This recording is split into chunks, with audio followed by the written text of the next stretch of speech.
টাঙ্গাইলের আমিনবাজারে এলাকায় জ্বালানি তেল পরিমাপে কম দেওয়ার অভিযোগে একটি ফিলিং স্টেশন মালিককে 50,000 টাকা জরিমানা করেছে জাতীয় ভোক্তা অধিকার সংরক্ষণ অধিদপ্তর। মঙ্গলবার দুপুরে শহরের আমিনবাজার এলাকায় অবস্থিত M Arfan Khan and company filling স্টেশনে এই অভিযান পরিচালনা করা হয়।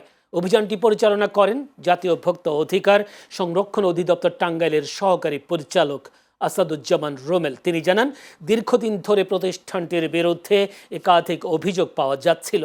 এসব অভিযোগের ভিত্তিতে অভিযান চালিয়ে ডিজেল ও পেট্রোলে প্রতি 5 লিটারে প্রায় 330 মিলিমিটার কম দেওয়ার প্রমাণ পাওয়া যায়। পরে ভোক্তা অধিকার সংরক্ষণ আইনে প্রতিষ্ঠানটিকে 50,000 টাকা জরিমানা করা হয়। তিনি আরও বলেন, ভোক্তাদের স্বার্থ রক্ষায় এই ধরনের অভিযান অব্যাহত থাকবে।